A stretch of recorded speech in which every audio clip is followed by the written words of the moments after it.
G'day team, Adam Cogan here from SSW TV, and today I'd like to talk about return on investment. And ROI is a term often used by finance people, but it is also a really important term if you want to educate your product owners and you also want to make sure that you value your time. So this is a communication rule, and it's a little similar to the as per our conversation in that, you have a conversation with someone, people forget, so make sure you say, as per our conversation, this is what we discussed. So it's really handy. And so one of the things that you can do is you can come through here and you can tell someone, in this example, that, I've fixed that task that you've asked me to do, I've changed the HTML, and it took me 1 hour.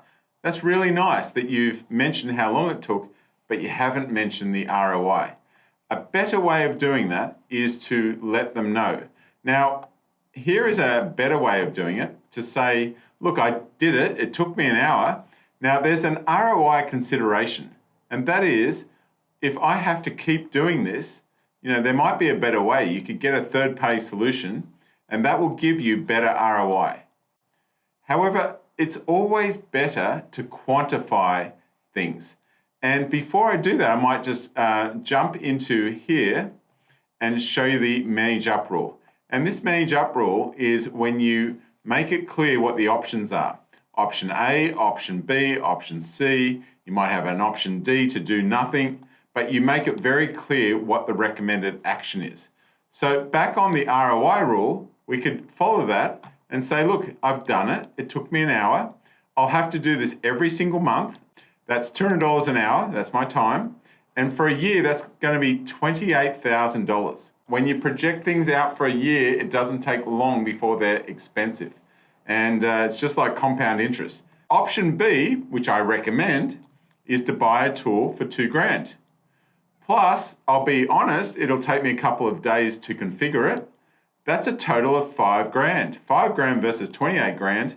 There's a big difference. You make it crystal clear to the product owner.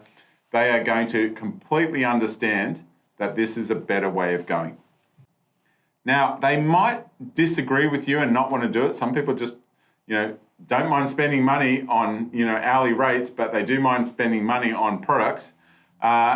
When that type of conversation happens, you can always be clear with the for the record rule. And the for the record rule basically says, you don't want to do that. I understand, we'll keep doing it manually. Here is an email saying, for the record, I disagree. So, later on, you've got a little bit of proof that we had that conversation.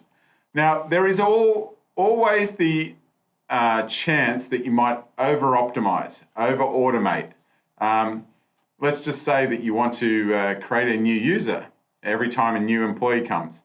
You could automate that. You could make a Microsoft form. You could have that automatically create the AD record, automatically create the Power BI license, and provision Office 365, Visual Studio, etc., etc., etc.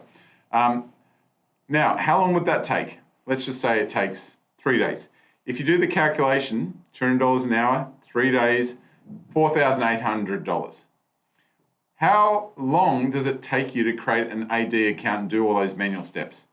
Okay, let's just say it takes 15 minutes.